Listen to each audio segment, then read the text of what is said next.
El aire se sentía espeso, cargado con ese aroma artificial a gladiolos y rosas blancas de funeraria que te asfixia lentamente. Un olor que jamás lograría reemplazar el perfume a tierra mojada y jazmines que mi Isidro cultivaba con sus propias manos en nuestro jardín. Me quedé allí de pie junto al ataúd de madera de caoba, observando su rostro sereno.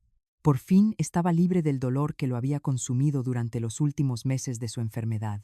A mis 67 años yo pensaba que ya había experimentado todas las formas posibles de soledad en este mundo. Creía que la vida ya no podía golpearme más fuerte, pero me equivocaba. Nada, absolutamente nada me había preparado para el frío que estaba a punto de congelarme el alma. 74 años había vivido mi Isidro, y los últimos 7 habían sido completamente míos. 7 años en los que este hombre maravilloso me enseñó que el amor no tiene edad, que la compañía genuina puede sanar cicatrices que tú creías permanentes. Él llegó a mi vida cuando yo era solo Petra, la mujer invisible, la viuda anticipada, cuyo único hijo había desaparecido de la faz de la tierra como si yo nunca lo hubiera parido. 5 años. Se dicen fácil, ¿verdad? Pero son 1825 días, 5 años completos, sin una sola respuesta a mis mensajes. Sin una llamada en mis cumpleaños números 62, 63, 64, 65 y 66. Ni un mísero mensaje en Navidad, ni un saludo de compromiso en el Día de las Madres. Durante todo ese tiempo, mi hijo Efraín se había convertido en un fantasma cruel que me perseguía únicamente a través de mi memoria y de esa esperanza tonta, de esa fe ciega de madre de que algún día recordaría que yo existía. Pero dicen que el que siembra abandono cosecha olvido, y mi corazón, aunque destrozado, había aprendido a olvidarlo para poder sobrevivir. Antes de continuar, te pido algo sencillo.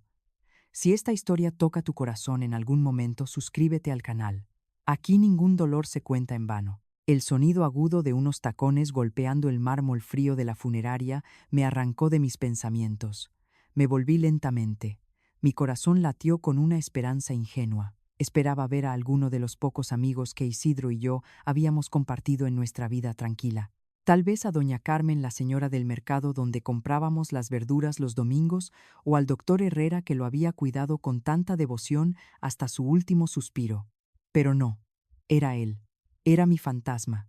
Efraín caminaba por el pasillo central como si fuera el dueño del lugar, con esa seguridad arrogante que siempre había tenido, incluso cuando era un niño malcriado. 42 años tenía ahora. Llevaba algunas canas en las sienes que definitivamente no había heredado de mí, sino de su padre, ese cobarde que nos abandonó cuando Efraín tenía apenas 12 años. Vestía un traje negro impecable de un corte tan fino que probablemente costaba más de $500.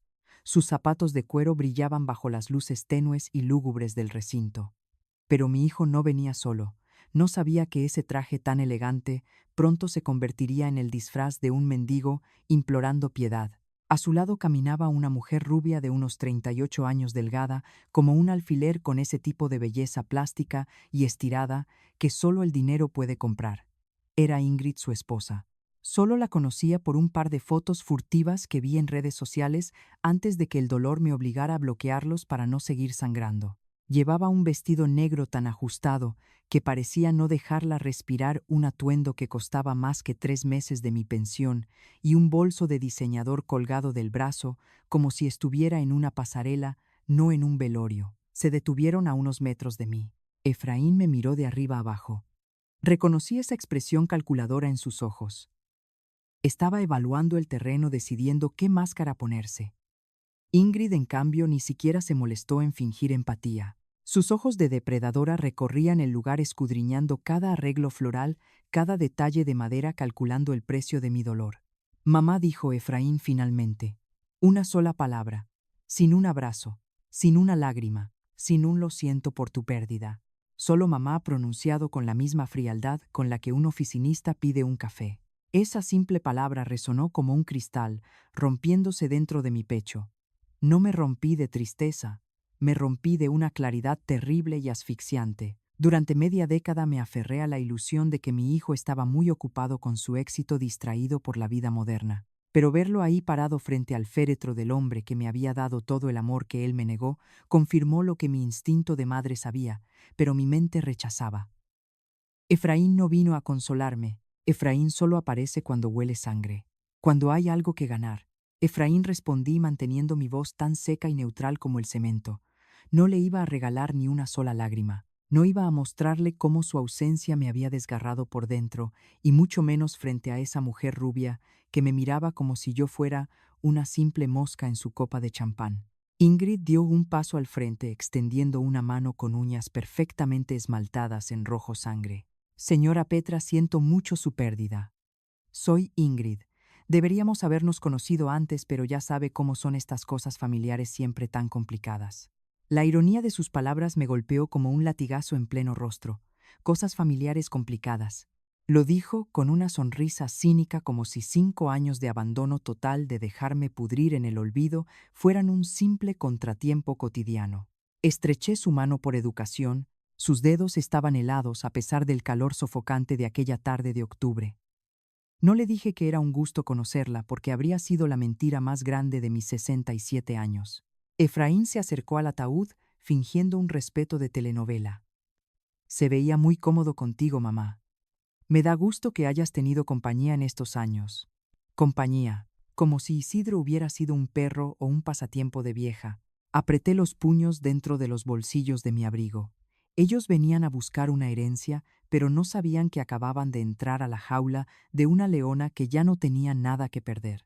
Mientras Efraín fingía una postura de duelo frente al ataúd de caoba, mi mente viajó de golpe a los últimos 5 años de mi vida. 5 años que para él fueron un borrón, pero que para mí fueron 1825 días de tragarme el llanto. ¿Dónde estaba este hijo devoto cuando cumplí 62 años y me quedé sentada frente a la mesa, mirando la pantalla del teléfono hasta que se apagó?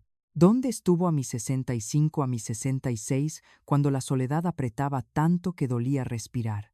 Él no estaba. Él me había enterrado en vida mucho antes de que yo tuviera que enterrar a Isidro. Fue Isidro quien recogió con paciencia los pedazos de la mujer que Efraín había hecho añicos. Él me traía flores los martes, sin ningún motivo especial, me preparaba mis pastillas y me recordaba todos los días que yo aún valía la pena. Y ahora el cobarde que me abandonó a mi suerte se atrevía a llamar compañía al hombre que literalmente me salvó la vida. Mi respiración era pesada, pero me obligué a mantener el rostro como una máscara de piedra inquebrantable. Ingrid, la nuera, que nunca se dignó a enviarme un simple mensaje de texto para saber si yo seguía viva, comenzó a caminar alrededor del féretro. No rezaba, no soltaba ni una lágrima de cocodrilo. Sus ojos de depredadora escaneaban la habitación, afilados como bisturís, tasando cada centímetro del lugar. ¡Qué arreglos tan hermosos!, exclamó de pronto, rompiendo el silencio sepulcral con esa voz chillona y terriblemente fingida. Debieron costar una fortuna. Los gladiolos importados no son baratos, especialmente en esta temporada. Sentí que la bilis me quemaba la garganta. Ahí estaba el verdadero rostro de la codicia. Ni siquiera habían pasado 5 minutos frente al cadáver de un hombre bueno, y esta víbora ya estaba calculando gastos, sacando cuentas mentales, tratando de adivinar desesperadamente cuánto dinero había en juego en este funeral. Esa mujer, con aires de grandeza, no tenía la más mínima idea de que yo había pagado cada uno de esos gladiolos, ahorrando mes a mes de mi miserable pensión de $200. Los elegí porque eran los favoritos de mi amado Isidro, no para impresionar a una rubia de plástico que evaluaba a los muertos como si fueran mercancía en un escaparate. Si alguna vez te has sentido invisible dentro de tu propia familia, quédate conmigo. ¿Desde qué ciudad de México me estás acompañando ahora? ¿También sientes que tu voz ha sido silenciada y pisoteada por aquellos que decían amarte? Escríbelo en los comentarios. Me encantaría saber quién está aquí conmigo, porque no estamos solas en este doloroso camino. Isidro tenía muy buen gusto para estas cosas. Le respondí a la mujer cortando su cálculo financiero, con un tono de hielo que no admitía réplica. Efraín se giró hacia mí, adoptando de inmediato esa expresión de perrito regañado y preocupado que había perfeccionado desde su adolescencia para manipularme a su antojo. Debe ser muy difícil para ti, mamá, estar sola ahora. Con todos estos asuntos que resolver, murmuró, enfatizando deliberadamente la palabra asuntos. Asuntos. Esa era la forma aséptica, cobarde y clínica de referirse a la vida entera que Isidro y yo habíamos construido juntos. a nuestra casa, a nuestros recuerdos, a nuestro futuro arrebatado. Él no me estaba preguntando cómo estaba mi corazón destrozado. Me estaba preguntando de la forma más vil posible quién iba a administrar el dinero del difunto. Me las he arreglado bien durante todos estos años, le contesté clavando mis ojos en los suyos para que recibiera el golpe. Yo había aprendido a ser fuerte, a pagar mis cuentas y a ser feliz mucho antes de que él decidiera que yo ya no le servía. Ingrid se acercó a su esposo rozando su brazo en un gesto de complicidad silenciosa. Es el lenguaje de miradas de los estafadores que se creen mucho más listos que sus víctimas. Por supuesto que te has arreglado bien, dijo ella, con una sonrisa venenosa que no lograba llegar a sus ojos calculadores. Pero es diferente ahora no. Con Isidro formaban una verdadera sociedad. Seguramente hay muchas cosas compartidas, decisiones conjuntas. Estaba sondeando sin vergüenza alguna, lanzando el anzuelo directo al agua, para ver si yo soltaba prenda sobre la herencia.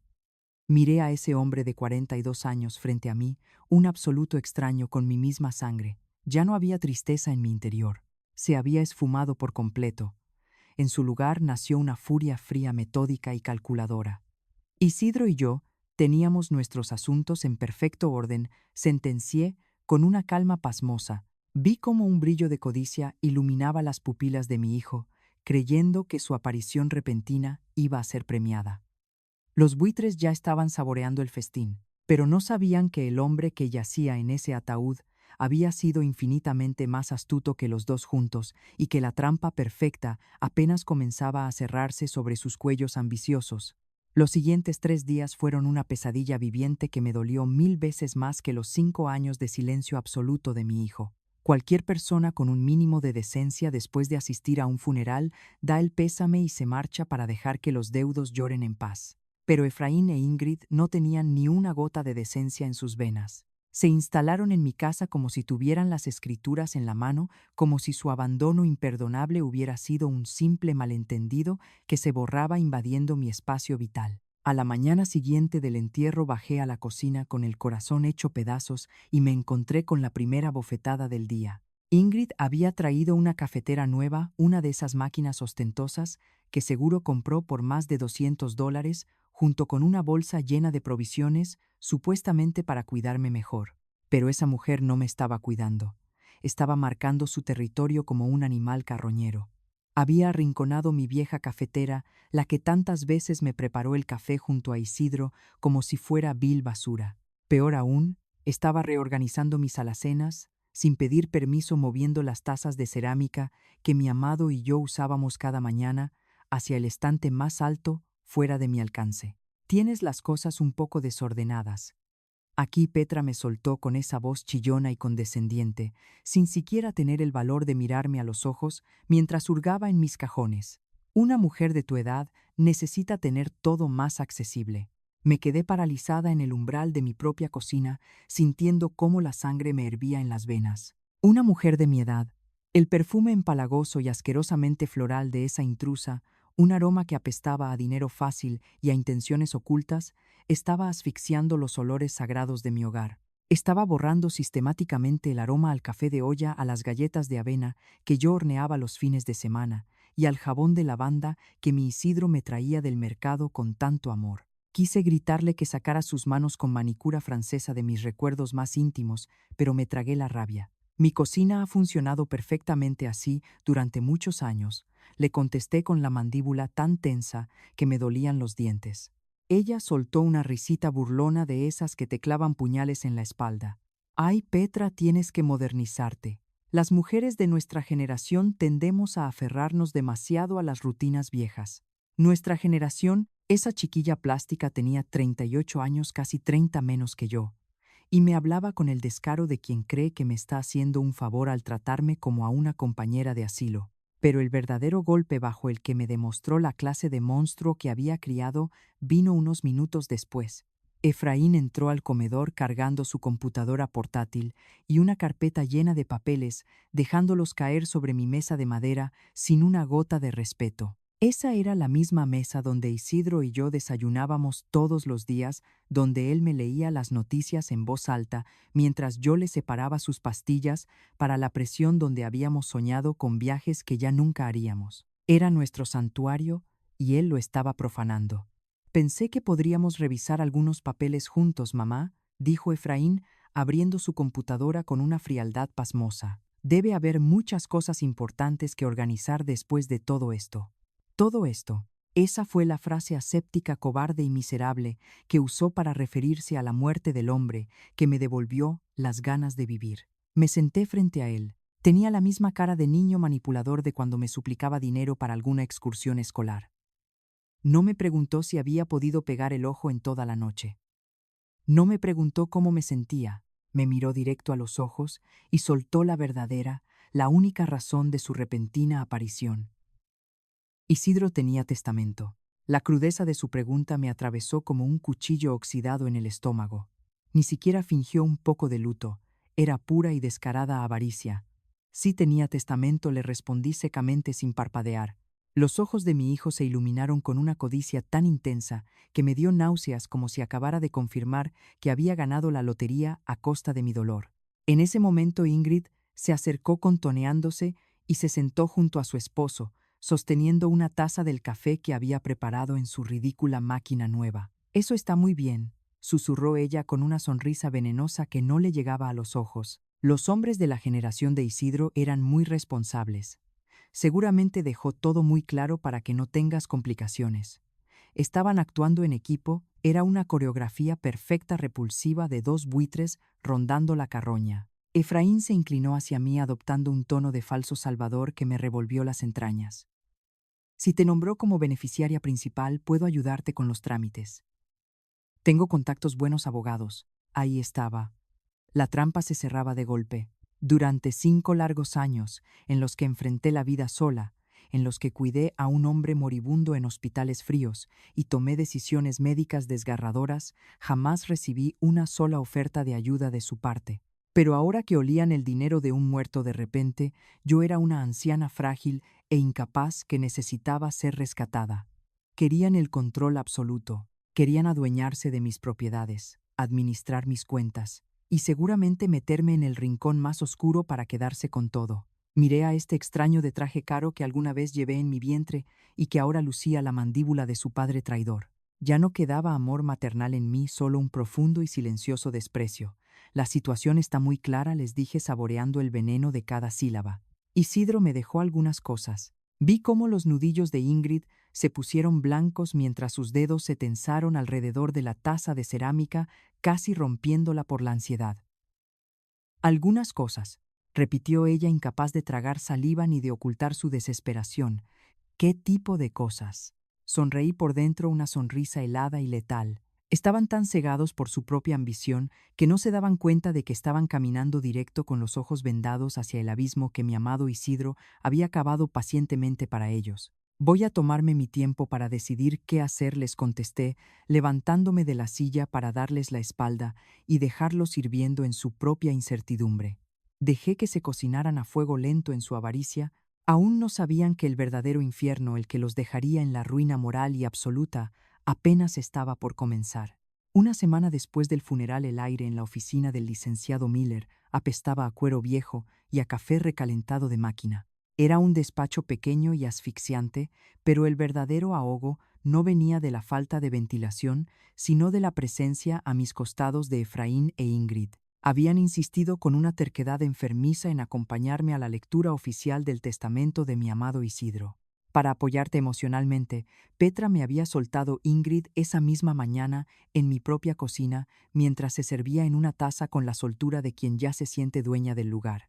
Apoyo emocional. Qué frase tan barata y repugnante, viniendo de dos personas que durante los últimos 7 días se habían dedicado a husmear en cada rincón de mi casa, calculando el valor de los muebles y buscando documentos como viles buitres disfrazados de familia. El licenciado Miller era un hombre de unos 70 años, de modales pausados, con unos anteojos de marco dorado y la paciencia infinita de quien ha visto toda clase de miserias humanas y dramas por herencias. Se ajustó los lentes, abrió una carpeta gruesa sobre su escritorio de caoba y sacó los papeles con una lentitud que casi hace rechinar los dientes de mi nuera. A mi lado Ingrid no se anduvo con rodeos. Sacó un cuaderno pequeño de su bolso de diseñador y empuñó una pluma preparándose para tomar notas. No parecía una mujer acompañando a su suegra en su luto, sino una auditora corporativa a punto de despiezar una empresa en quiebra. Cuando Miller anunció que el testamento había sido redactado y firmado 8 meses antes del fallecimiento, sentí un nudo en la garganta. 8 meses. Isidro ya sabía que se iba. Ya estaba enfermo, pero su mente brillante y protectora estuvo lúcida hasta el final para blindarme contra esta misma jauría que ahora me flanqueaba. El señor Ramírez deja en claro que todos sus bienes identificados en este documento público se transfieren en su totalidad. A la señora Petra Morales leyó el abogado con voz firme. De reojo vi cómo la mandíbula de Efraín se tensaba. Miller continuó detallando las propiedades, la casa principal en el barrio residencial, valuada en unos $500,000. El auto sedán modelo reciente que mi Isidro había comprado con tanta ilusión, y las cuentas de inversión que sumaban alrededor de $200,000. En total, un patrimonio de $735,000 que ahora llevaba mi nombre. El silencio que siguió fue denso, casi eléctrico. Pude escuchar la respiración agitada de Ingrid, quien anotaba furiosamente la cifra en su libretita. Efraín, frotándose las manos sudorosas, se inclinó hacia el escritorio con una urgencia que me dio asco. Eso es todo. Me refiero, está todo claramente especificado. No hay ambigüedades legales que podrían crear problemas para mi madre. ¿Verdad?, preguntó intentando disfrazar su urgencia de preocupación filial, pero Ingrid, a quien la máscara de la decencia ya le quedaba chica, dejó de escribir, alzó la vista y lanzó la pedrada sin ningún pudor. ¿Qué hay de otras propiedades, cuentas bancarias adicionales? Un hombre en la posición de qué? Isidro. Seguramente tenía más activos diversificados. La vulgaridad de su atrevimiento flotó en el aire pesada y vergonzosa. Le estaba exigiendo a un abogado que escupiera más dinero de un muerto delante de la viuda. Miller la miró por encima de sus anteojos, con un desdén profesional maravilloso, y sentenció fríamente: no hay menciones de propiedades adicionales en este documento. Vi cómo la decepción cruzó los rostros de mi hijo y mi nuera en una fracción de segundo. Intercambiaron una mirada rápida cargada de sospecha y frustración, como si creyeran que el abogado y yo les estábamos escamoteando unos billetes que en su delirio ya consideraban suyos. Cuando salimos de la oficina hacia el calor húmedo de la tarde de octubre, el ataque comenzó. Efraín se pegó a mi lado respirándome en la nuca. Mamá, $735,000 requieren planeación financiera seria, disparó Ingrid tomando la delantera, con su tono meloso de vendedora de seguros. Una casa tan grande, inversiones que administrar, debe ser abrumador para alguien en tu situación, mi situación. Para ellos, mis 67 años me convertían en una anciana senil e incompetente que necesitaba cederles el control. Me detuve en seco, en medio de la acera. He manejado mis propios asuntos y mis finanzas responsablemente durante muchos años antes de que ustedes recordaran que yo existía. Le solté clavando mis palabras como dagas en su arrogancia. No voy a tomar decisiones apresuradas, y mucho menos necesito que nadie me organice la vida. Efraín tragó saliva visiblemente ofuscado al ver que su táctica de manipulación se estrellaba contra un muro de concreto. Para suavizar el golpe y no perder la presa, Ingrid sacó su última carta a Petra. ¿Por qué no vienes a cenar a casa mañana? Podríamos relajarnos, hablar de cosas menos serias. Era la primera maldita invitación a su casa en los 8 años que llevaban casados. Una invitación comprada con el dinero de mi difunto marido. Acepté con una sonrisa inescrutable. Quería ver hasta dónde llegaban. Quería dejarlos jugar a las casitas felices un poco más, porque mientras ellos babeaban por las migajas del testamento público, no tenían la menor idea de que esa misma noche yo abriría un sobre sellado que Isidro me entregó antes de morir. Un sobre que escondía un secreto tan colosal que los aplastaría como a las cucarachas que realmente eran. Esa misma noche el silencio en mi casa era tan espeso que podía escuchar el latido de mi propio corazón. Ingrid y Efraín por fin se habían largado a su nido de falsas apariencias, dejándome a solas con las sombras de lo que alguna vez fue mi hogar sagrado. Caminé despacio hacia la recámara principal, arrastrando los pies sobre la duela que Isidro y yo habíamos pulido juntos en nuestras tardes de domingo. Encendí la pequeña lámpara de buró, cuya luz amarilla apenas espantaba la oscuridad, y abrí el cajón de caoba donde guardaba mis secretos más preciados. Allí estaba intacto y pesado, un sobre de Manila sellado con cera roja. Isidro me lo había entregado 6 meses antes de morir, una tarde en la que el maldito cáncer ya le había robado el color de las mejillas, pero no la agudeza afilada de su mente. Ábrelo solo. Después de que leas el testamento oficial, mi Petra, me había dicho con una sonrisa cansada, pero rebosante de una astucia brillante. Y cuando lo hagas, vas a entender por qué algunas veces es vital hacerse la ingenua para desenmascarar a los verdaderos buitres. Rompí el sello de cera con los dedos temblorosos. Al desdoblar las gruesas hojas de papel, reconocí de inmediato su caligrafía firme y elegante. No era un documento legal frío lleno de términos incomprensibles y sin alma. Era una carta de amor absoluto, un escudo de acero forjado a mano para protegerme de la carroña humana. Mi amada Petra, comenzaba el escrito, los primeros meses después de que yo me vaya serán un infierno, pero no por el dolor de mi ausencia, sino por las sanguijuelas que aterrizarán en tu puerta disfrazadas de familia. Una lágrima caliente cargada de rabia y alivio resbaló por mi mejilla. Él lo sabía.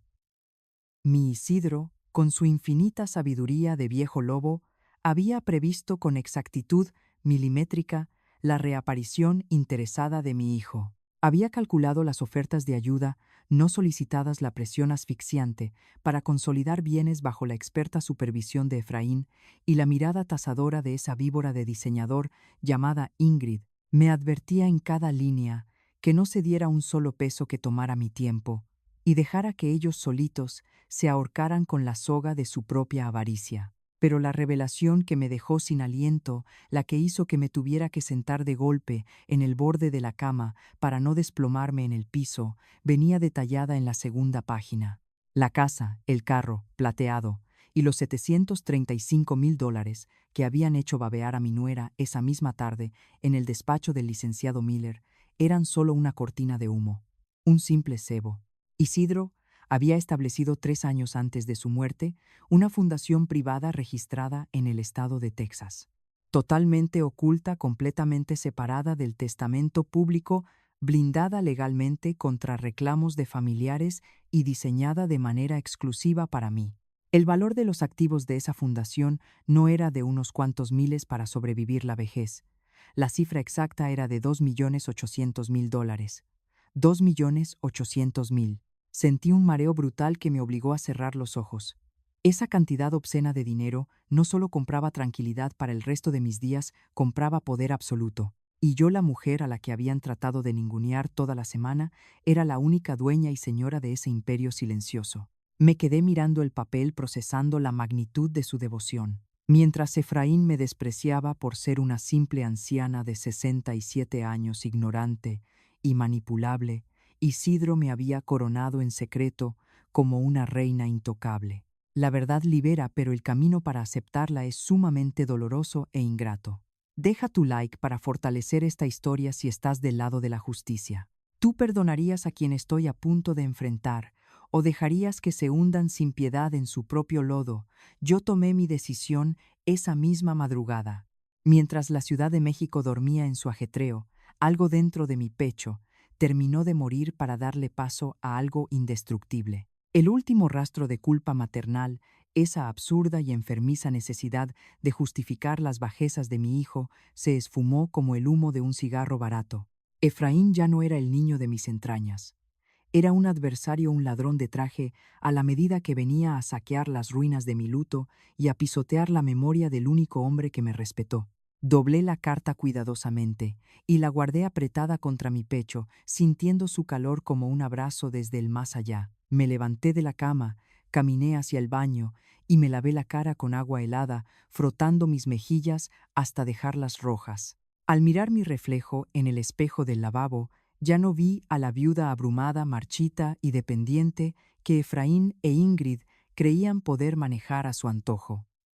Vi a una estratega afilando los cuchillos, La invitación a cenar en su casa para hablar de cosas menos serias resonó en mi mente como una burla grotesca. Querían evaluarme en su propio terreno, rodearme con sus lujos financiados a crédito para hacerme sentir pequeña, torpe y necesitada de su brillante asesoría. Déjalos que muestren quiénes son realmente, había escrito mi amado Isidro en el último párrafo de su testamento espiritual. Y cuando estés completamente segura de que no hay nada que rescatar en esas almas, entonces actúa sin contemplaciones. Apagué la luz del baño y una sonrisa gélida, casi macabra, se dibujó en la penumbra de la habitación solitaria. Mañana por la noche me pondría mi mejor vestido, me perfumaría con elegancia y entraría a esa casa de cristal y pretensión con la cabeza muy en alto. Iba a saborear cada bocado de su falsa y plástica hospitalidad. Iba a escuchar atentamente cada uno de sus venenosos consejos financieros y les iba a dar exactamente toda la cuerda que necesitaban para ahorcarse solos. Porque el juego ya había cambiado de dueño. Las cartas estaban echadas sobre la mesa y yo tenía el comodín de casi $3 millones guardado bajo la manga. Esos infelices no sabían que al invitar a la oveja viuda y desamparada a su elegante comedor, en realidad estaban sentando a la dueña absoluta del matadero. La casa de Efraín e Ingrid era exactamente el tipo de nido que dos aves de rapiña construirían para aparentar. Una construcción de estilo moderno, fría y sin alma, en un fraccionamiento exclusivo, donde los vecinos compiten por ver quién tiene la camioneta más grande. Aparqué mi modesto auto frente a esa fachada llena de columnas falsas y respiré hondo. Llevaba mi mejor vestido y la sonrisa más impenetrable que pude ensayar frente al espejo. Ingrid me recibió en la puerta enfundada en unos pantalones de diseñador y una blusa de seda que gritaba nuevo rico por todos los costados. Me abrazó soltando ese perfume dulzón que ya me revolvía el estómago, fingiendo una efusividad tan plástica que daba escalofríos. «Petra, qué gusto pasa. Estás en tu casa», gorjeó con una falsedad que me hizo apretar los dientes. «Claro, mi casa». Como si los 5 años de silencio, de desprecio y de abandono absoluto se pudieran borrar con un abrazo barato y una copa de vino tinto. Me condujo hacia la sala principal decorada en tonos crudos y dorados, llena de muebles intocables que parecían de museo, donde nadie vive ni siente realmente. Fue entonces cuando me presentó a la emboscada que me tenían preparada. «Te presento a mi hermana Carolina. Está pasando por un divorcio difícil y pensé que te gustaría conocerla», dijo Ingrid, sin haberme consultado si yo deseaba compañía ajena. Carolina era una versión un poco más joven, pero igual de descarada y teñida de rubio que su hermana, con esa expresión amargada de quien siente que la vida siempre le debe un favor. Me acomodé en uno de los sillones de cuero blanco mientras Efraín, jugando al anfitrión perfecto, me servía una copa de un cabernet carísimo que, según presumió, trajeron de su último viaje a Napa Valley. Un viaje a California a gastar miles de dólares mientras yo pasaba mis navidades completamente sola. Tragué el nudo de mi garganta con un sorbo de vino. Carolina no perdió el tiempo, cruzó las piernas con arrogancia y me lanzó la primera pedrada sin anestesia. «Así que tú eres la famosa Petra. Ingrid me contó de tu herencia. Nada mal para alguien que solo vivió con el viejito unos años. Te supiste acomodar muy bien». La desfachatez de la mujercita hizo que el aire se cortara de tajo en la sala. Había reducido mis 7 años de amor puro de cuidar a mi hombre hasta su último suspiro en un hospital a un vulgar trabajo de fichera buscando a un buen postor. «Carolina, no seas tan directa», murmuró Ingrid con una risa falsa, dándole un golpecito cómplice a su hermana, pero sin reprenderla en absoluto. Yo sostuve la copa de cristal, sintiendo cómo la sangre me hervía y me punzaban las sienes, pero me obligué a mantener la mirada serena. «No me molesta la gente directa», respondí con una voz tan aterciopelada que escondía navajas afiladas.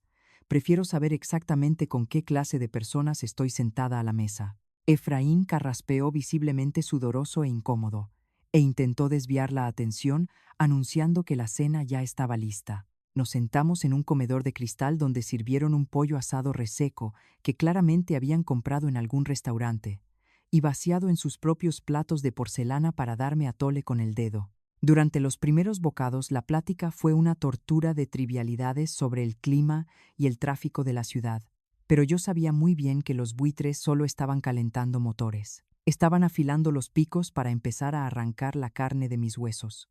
No tardaron mucho en mostrar las garras. ¿Ya pensaste qué vas a hacer con esa casota? Mamá disparó a Efraín, fingiendo cortar su carne con total desinterés.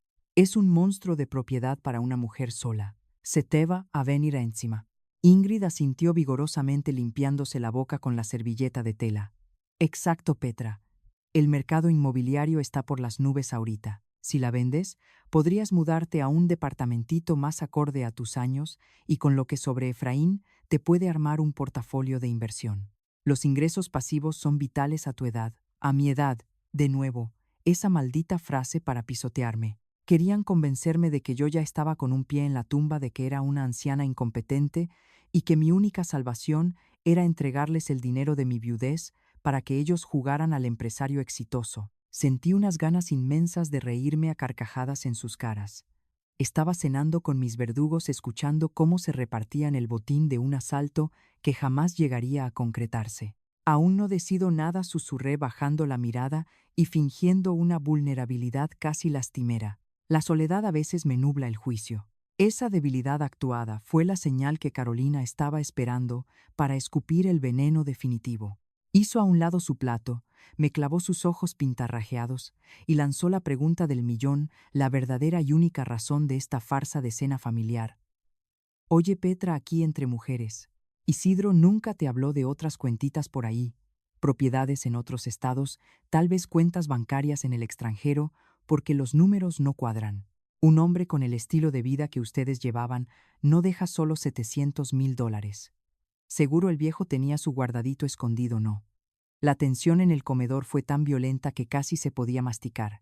Efraín se quedó paralizado como estatua con el tenedor a medio camino de la boca, aterrado por la brutal falta de tacto de su cuñada, pero con los oídos bien abiertos, suplicando internamente que yo revelara el gran secreto. Habían estado investigando a mis espaldas. Habían estado sumando y restando nuestros gastos, nuestros viajes y el valor de nuestra vida, buscando frenéticamente la fortuna que sus mentes ambiciosas sabían que tenía que existir. Por un milisegundo la imagen del sobre lacrado y los $2,800,000 en tecas cruzó por mi mente, iluminando mi espíritu con una sed de venganza gloriosa. Me limpié las comisuras de los labios con lentitud, saboreando su desesperación, y los miré con la expresión más ingenua y hueca que pude conjurar. Isidro era un hombre muy sencillo, Carolina, dije dejando caer un suspiro cargado de melancolía fabricada. Lo que escucharon en la notaría es lo que hay. Él no era de los que le escondían cosas a su familia. Ingrid y Efraín cruzaron una mirada de profunda e inocultable decepción, una mezcla de rabia y frustración al creer que en efecto no había millones ocultos y que solo les quedaba exprimir los muros de mi casa. Cuando terminó la velada, mi hijo me acompañó a la puerta poniéndome una mano en el hombro con un cariño asquerosamente ensayado. Mamá entiende que todas nuestras sugerencias vienen desde un lugar de puro amor y preocupación genuina. Me susurró, intentando sonar como un buen muchacho. Lo miré fijo a esos ojos que alguna vez adoré cuando era un niño, y mi alma terminó de blindarse para la guerra. Lo sé, Efraín, le contesté con una voz fría y cortante como el cristal roto. Sé perfectamente de dónde vienen todas sus intenciones. Subí a mi auto y me alejé en la oscuridad de la noche, marcando en mi cabeza los días que faltaban. Su reloj de arena se estaba vaciando y la tormenta estaba a punto de reventarles en la cara. Habían pasado exactamente 22 días desde el funeral de mi Isidro. 22 días de fingir una confusión patética, de tragarme sus sonrisas de plástico y sus ofertas de ayuda que no eran más que burdos intentos de ponerle una correa a mi cuello. La oficina del licenciado Miller olía exactamente igual que la primera vez, a cuero viejo, a polvo acumulado en los tomos de leyes y a un café recalentado que te amargaba el paladar nada más respirarlo. Pero esta tarde el ambiente estaba cargado de una electricidad diferente. Efraín e Ingrid llegaron puntuales, sincronizados como dos relojitos suizos, luciendo esa expresión de falsa seriedad familiar que solo sacaban a pasear cuando había dinero sobre la mesa. Él llevaba su traje azul marino impecable y ella un vestido negro ajustado que gritaba luto de aparador. Llegaron vestidos como si fueran a cobrar el premio mayor de la lotería, con esa actitud de sopilotes perfumados que ya no podían disimular el hambre atroz que les carcomía las entrañas. Nos sentamos frente al pesado escritorio de caoba.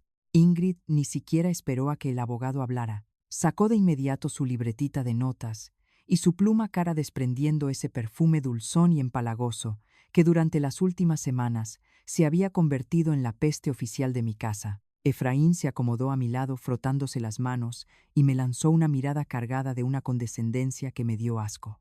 Me felicitó en voz baja diciéndome que le daba mucho gusto que por fin hubiera decidido buscar asesoría profesional para organizar mis finanzas, rematando con que era la decisión más inteligente que podía tomar a mi edad. El muy iluso se había tragado el cuento enterito.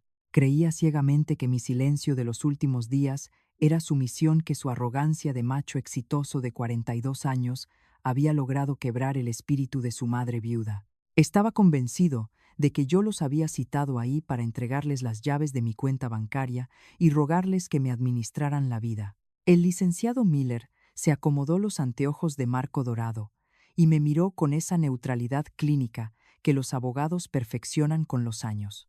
Me preguntó directamente en qué podía ayudarme el día de hoy. Abrí mi carpeta de cuero sobre las rodillas.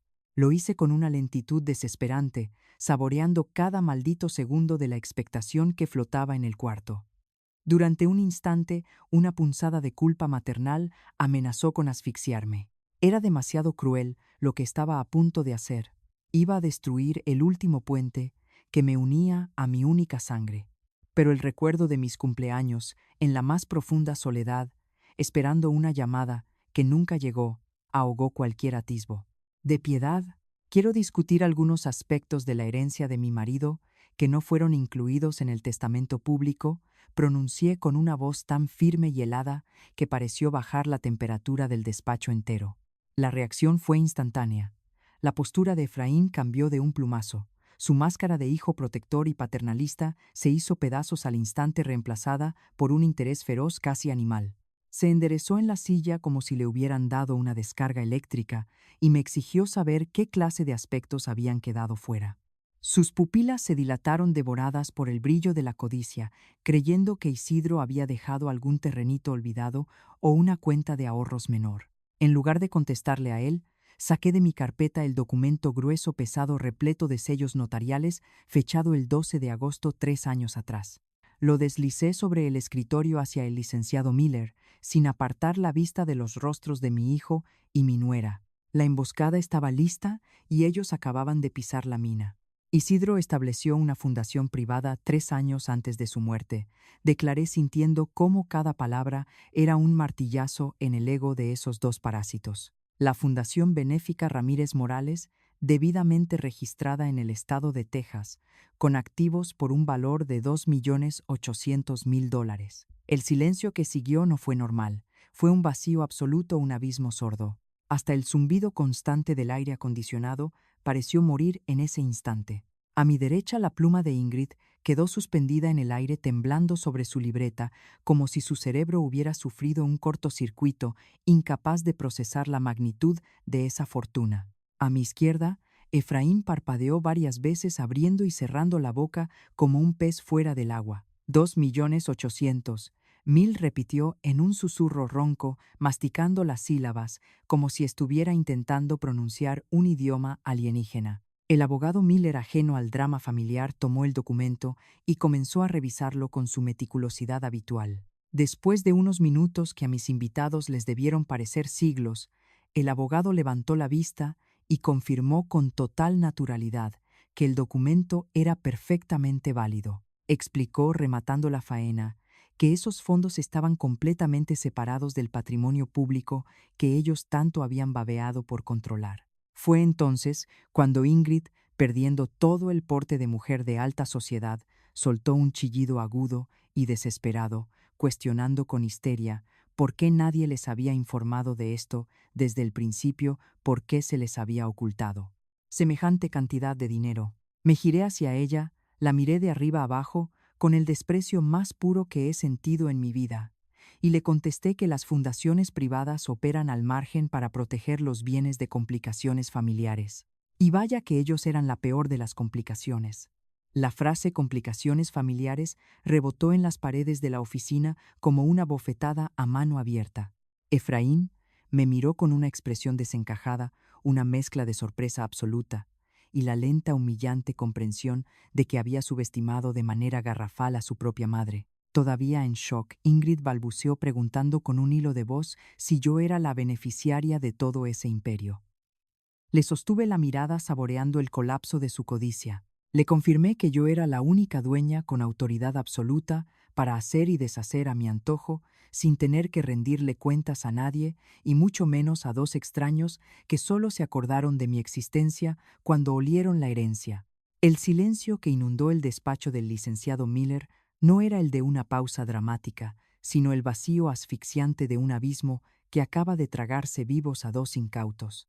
Efraín se pasó las manos por el cabello, engominado un gesto de berrinche y frustración que le conocía desde que era un escuincle caprichoso. En lugar de sentir vergüenza por haber sido descubierto en su avaricia, su mente de sopilote solo pudo procesar el dinero que se le escapaba de las manos. «Mamá, esto cambia todo. ¿Por qué demonios no nos dijiste desde el principio que había tanta lana involucrada?», me reclamó con un descaro que me revolvió las entrañas. No me estaba preguntando por qué mi difunto marido había sentido la imperiosa necesidad de protegerme de mi propia sangre. Me estaba reclamando por qué yo no les había entregado el botín en bandeja de plata. Ingrid, con las manos temblando de pánico al ver su futuro de lujos esfumarse, cerró su libreta de un golpe seco. «Petra, tienes que entender que esto afecta a toda la familia», chilló con voz aguda. $3,500,000 es una responsabilidad demasiado grande, una carga bestial para una sola persona. Le clavé una mirada de hielo saboreando el terror en sus pupilas. «No es una carga ni una responsabilidad, querida», le contesté con una calma que cortaba como navaja de rasurar. «Es el regalo de un hombre de verdad que me amó lo suficiente para asegurar mi vida, muy lejos de las sanguijuelas». La palabra futuro pareció inyectarle adrenalina a la bestia desesperada que habitaba en mi hijo. Se inclinó hacia adelante sudando frío dentro de su traje de $500, perdiendo por completo esa fachada de yuppie exitoso. «Exactamente, mamá, tu futuro. Pero tienes que ser realista y dejar la terquedad. A tu edad, semejante cantidad de dinero requiere de una administración profesional, de planeación fiscal, de decisiones que tú simplemente no puedes tomar sola. A mi edad, otra vez, la misma táctica cobarde de querer pisotearme, de tratarme como a una anciana decrépita y senil que ya no servía ni para atarse los zapatos». Por una fracción de segundo, una punzada de dolor agudo atravesó mi pecho. Era mi propia sangre, llamándome incompetente en mi cara, tratándome como a un cajero automático defectuoso al que había que hackear. Pero ese dolor fugaz se transformó casi instantáneamente en un asco profundo y liberador. Mientras él balbuceaba desesperado sobre portafolios de inversión y rendimientos, yo me preguntaba en qué maldito momento este niño, que amamanté en mis pechos, se había convertido en un vulgar estafador de cuello blanco. Isidro confiaba ciegamente en mi capacidad. Efraín, lo interrumpí en seco, levantando la barbilla. De hecho, fue tan malditamente específico sobre esa confianza que incluyó instrucciones detalladas para protegerme de buitres disfrazados de parientes bondadosos. Le hice una leve seña al licenciado Miller para que soltara a los perros. El viejo abogado, que claramente estaba disfrutando el circo en silencio, se acomodó los lentes sobre el puente de la nariz y leyó en voz alta la verdadera joya de la corona del fideicomiso. La fundación establece explícitamente que si la beneficiaria principal reporta cualquier forma de presión, manipulación o coerción por parte de familiares respecto al manejo de estos activos, se activarán de inmediato protecciones legales, irrevocables. La cara de Ingrid perdió absolutamente todo su color. El maquillaje caro no pudo ocultar la palidez de cera de una mujer que sentía la soga apretándole el cuello. Parecía que iba a vomitar allí mismo sobre la costosa alfombra persa del despacho. Pero Miller no había terminado. Remató la faena con una estocada letal. Dichas protecciones incluyen órdenes de restricción automáticas y, de ser necesario, la transferencia total y absoluta de todos los fondos a diversas organizaciones benéficas previamente designadas. El jaque mate perfecto, brillante y devastador. Mi Isidro había diseñado una guillotina legal con los nombres de Efraín e Ingrid grabados a fuego en la cuchilla. Si me fastidiaban un poco más e intentaban arrebatarme un solo peso, los casi 3 millones de dólares se esfumarían para siempre en donaciones. El aire de la oficina se volvió denso y tóxico. De pronto la pareja de arrogantes comprendió la magnitud de su miseria. No solo habían perdido el acceso a una fortuna obscena que ya daban por suya, sino que estaban fichados legalmente en un documento notarial como los parásitos de los que había que protegerme a toda costa. El instinto de supervivencia hizo que Efraín intentara un último y patético manotazo de ahogado. «Por supuesto que no hay presión, mamá», suplicó con la voz quebrada, arrastrando su orgullo por el suelo como un gusano. «Solo queremos ayudar. Somos tu familia. Por el amor de Dios, los errores del pasado no tienen que definir nuestro futuro». La sagrada palabra familia en su boca sonó como una blasfemia asquerosa. Sentí que un volcán dormido en mi interior finalmente hacía erupción. 5 malditos años, Efraín. Le escupí en la cara, levantándome de la silla con la fuerza de un huracán, apoyando las manos sobre el escritorio. 1825 días en los que no te importó saber si yo estaba viva, muerta, comiendo o pudriéndome de tristeza en un hospital. Yo sola construí una vida nueva, con un verdadero hombre, y ahora vienes a lamer mis zapatos solo porque huelen a dólares. Para ti no soy tu madre, soy un maldito cheque al portador y se te acaba de cancelar. El silencio que le siguió a mi explosión fue el silencio de un cementerio a medianoche. Ingrid empezó a lloriquear por lo bajo, unas lágrimas de cocodrilo que seguramente brotaban al calcular cómo iba a pagar sus tarjetas de crédito reventadas, ahora que la mina de oro le había cerrado las puertas en las narices con triple candado. Miller organizó los papeles con manos temblorosas, carraspeando sonoramente para romper la insoportable tensión del ambiente, y me preguntó, con sumo respeto, si había algún otro asunto que deseara tratar esa tarde. Metí la mano en mi carpeta de cuero y saqué mi última y más cruel carta. Solo una cosa más.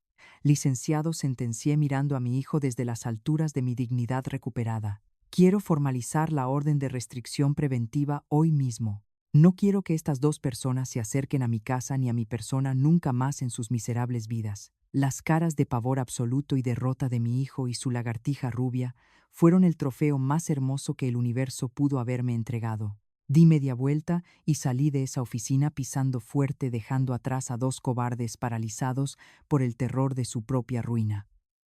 Al salir a la calle, el cálido sol de octubre me bañó el rostro. Por primera vez en demasiadas décadas, respiré el oxígeno de la libertad pura. El fantasma de Efraín por fin estaba muerto y enterrado para mí, y yo, a mis 67 años, apenas empezaba a vivir de verdad. Salir de la oficina del licenciado Miller fue como si me hubieran arrancado de tajo una pesada losa de cemento que me fracturaba la espalda. El aire de aquella tarde de octubre olía a venganza dulce, a la victoria silenciosa y gloriosa de quien ha sabido tragar veneno y esperar su momento. Cortar de raíz el cáncer que representaban mi hijo y su lagartona esposa fue el primer paso para recuperar el oxígeno que me habían robado. Esa misma semana dejé instrucciones precisas al abogado para acelerar la venta de la casa que compartí con mi amado Isidro. No quería quedarme a vivir entre los fantasmas de nuestra felicidad en unos muros que ya habían sido profanados por las miradas tasadoras y la codicia de esos zánganos. Empaqué mis recuerdos más sagrados, las fotografías, sus libros de historia, el anillo de compromiso que me dio. Doné los muebles lujosos a una caridad local y puse la propiedad en el mercado a un precio justo que se cerró en un abrir y cerrar de ojos, limpiando mi pasado de un solo plumazo. Pero el animal herido y acorralado siempre da patadas de ahogado.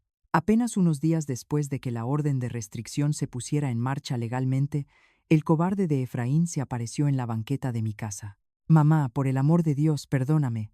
Ábreme la puerta, no me dejes en la puta calle», gritaba como un absoluto desquiciado, golpeando la madera con los puños cerrados mientras los vecinos se asomaban por las cortinas morbosos y asustados. Yo estaba adentro sentada tranquilamente en la sala a oscuras, tomando un té de manzanilla caliente mientras escuchaba cómo se le quebraba la voz en un llanto lastimero. No se engañen, no le lloraba a su madre, le lloraba a los casi 3 millones de dólares que se le habían resbalado de las manos por su propia estupidez y soberbia. «Lárgate a buscar a tu cajero automático, a otra parte, escuincle malagradecido. Tuviste 5 años para buscarme, y te acordaste de mí hasta que oliste el dinero.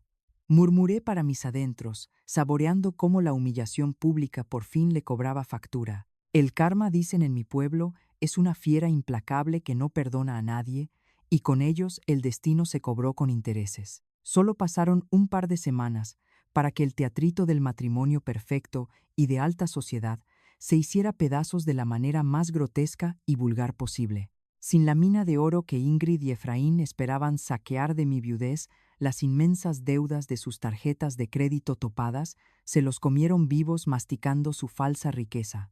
Me enteré por las malas lenguas y los reportes del abogado del giro tan patético que dio su historia de amor de plástico. Ingrid, la princesita de diseñador, no tardó ni 15 días en largarse del lado de su príncipe en bancarrota. Solicitó un divorcio exprés, alegando fraude, acusando al inútil de mi hijo de haberle mentido sobre su estatus financiero. Pero la muy descarada no se fue con las manos vacías. Antes de huir, vació la casa rentada, se llevó las pantallas gigantes, los muebles finos y hasta la maldita y ostentosa cafetera de $200 que días atrás había llevado a mi cocina, fingiendo que quería cuidarme. Con la aparatosa salida de la víbora, la vida de Efraín se fue en picada directa hacia las llamas del infierno. Fue desalojado sin piedad de su flamante residencia en ese barrio exclusivo por falta de pago, y su camioneta último modelo fue embargada en plena luz del día frente a sus vecinos estirados. Mientras la vida lo arrastraba por el fango, yo metía mis maletas en la cajuela de mi nuevo Honda Civic usado lista para largarme de esa ciudad asfixiante. Justo antes de encender el motor, mi celular vibró en el asiento del copiloto. Era un número desconocido, pero mi instinto de madre sabía perfectamente quién llamaba desde un teléfono público. Una punzada traicionera en el pecho, esa maldita y estúpida debilidad que nos inculcan a las mujeres desde niñas, me suplicaba que le contestara, que le aventara un salvavidas a mi niño perdido.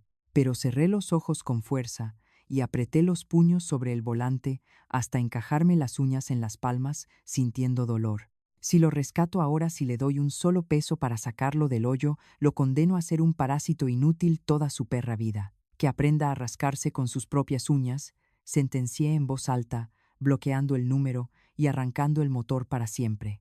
Manejé por la carretera sin mirar por el retrovisor hasta llegar a San Miguel de Allende. Las calles empedradas, las fachadas coloniales de colores vivos y el aire puro de la provincia me recibieron como un abrazo curativo que me reparó el alma. Compré una casa pequeña, hermosa y llena de luz, con un patio interior empedrado, donde planté arbustos de jazmines para honrar la memoria perfumada de mi Isidro. Mientras yo tomaba una copa de vino tinto en mi terraza, dueña absoluta de mi destino, de mi paz mental y de una fortuna intocable, el karma terminaba de pisotear la dignidad de Efraín. El junior prepotente que vestía trajes italianos de $500 terminó rentando un cuartucho de mala muerte en la peligrosa colonia obrera, compartiendo un baño roñoso con extraños. El hombre que se avergonzaba de mis orígenes humildes ahora trabajaba en el turno de madrugada en un call center, aguantando los gritos y humillaciones de gringos furiosos por 8,000 mugrosos pesos al mes. La ironía era una verdadera obra de arte. El hijo que me creía una vieja inútil, caduca y manipulable, ahora sudaba sangre para tragar unos tacos callejeros, mientras su madre, la anciana senil, encontraba la gloria, la paz y la libertad absoluta, que él mismo le había querido arrebatar.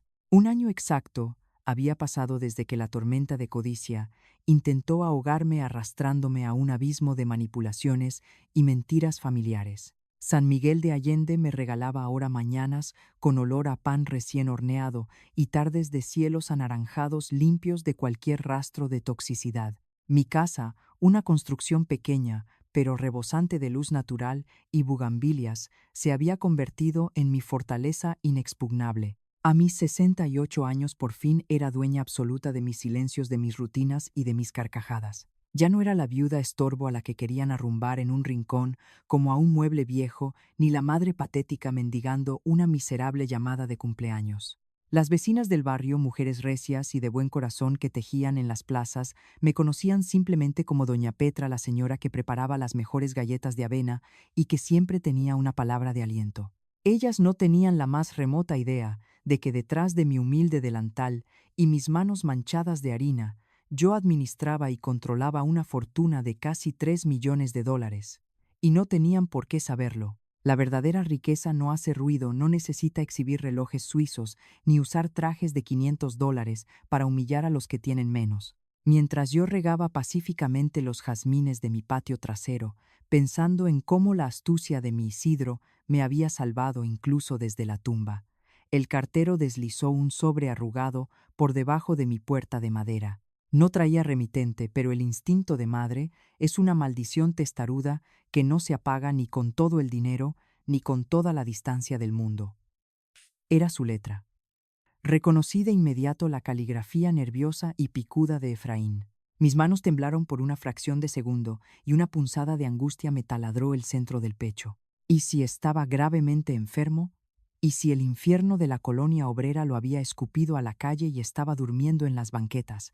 Pero de inmediato apreté los dientes, endurecí la mandíbula y me tragué esa debilidad traicionera. No seas blanda, Petra, me regañé en voz alta, estrujando el sobre contra mi pecho. Este infeliz escuincle te dejó pudrirte 5 años en el más oscuro de los olvidos, no le debes ni la lástima de tus lágrimas. Con el corazón, latiendo a 1000 por hora, rasgué el papel barato. La carta no pedía dinero. Eso fue lo primero que me desconcertó y me obligó a sentarme de golpe. No había exigencias arrogantes ni amenazas de demandas legales por la herencia. Solo estaban las palabras rotas y humillantes de un hombre al que la vida le había reventado la soberbia en plena cara. Me escribía con una crudeza que me heló la sangre en las venas, como su princesita Ingrid lo había botado a la basura tras dejarlo endeudado hasta el cuello, llevándose hasta las malditas cortinas del departamento que él pagaba con tanto orgullo clasista. Me confesó que ahora trabajaba de madrugada aguantando los gritos, los insultos y las humillaciones de gringos furiosos por teléfono, ganando apenas unos miserables 8,000 pesos al mes. Tenías razón en todo, mamá, decía el papel manchado tal vez de sudor de mugre o de lágrimas de arrepentimiento. Ayer lavaba mi única camisa decente a mano en el lavadero de la azotea y entendí que yo soy la verdadera escoria. La mujer de plástico me dejó en cuanto se le acabó el saldo de la tarjeta. Tú me aguantaste 41 años de pendejadas. El Efraín fresa y prepotente se murió de hambre, mamá.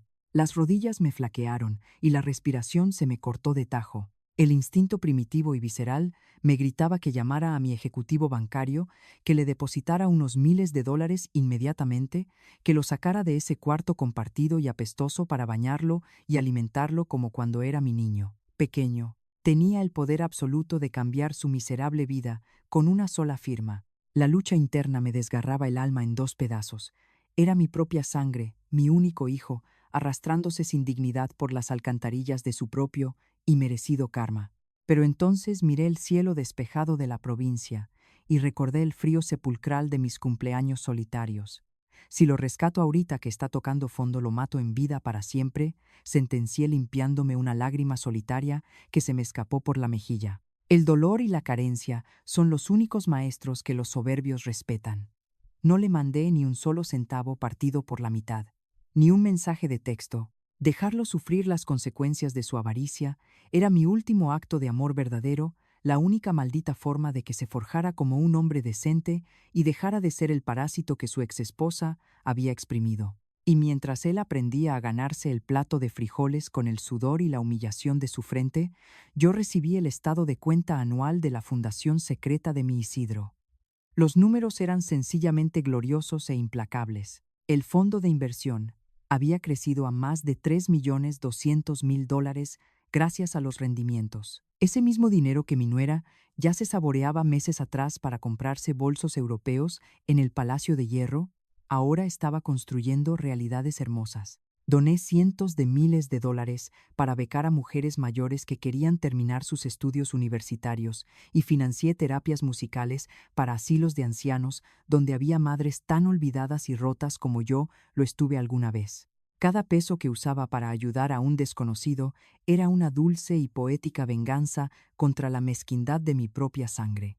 La ironía era una obra de arte bellísima, la fortuna incalculable, que los ambiciosos codiciaban hasta perder la cabeza, ahora alimentaba a los desamparados, devolviendo amor genuino justo allí donde a mí solo me entregaron desprecio. La tarde cae lentamente sobre San Miguel, y el cielo se tiñe de un violeta profundo, hermoso y melancólico.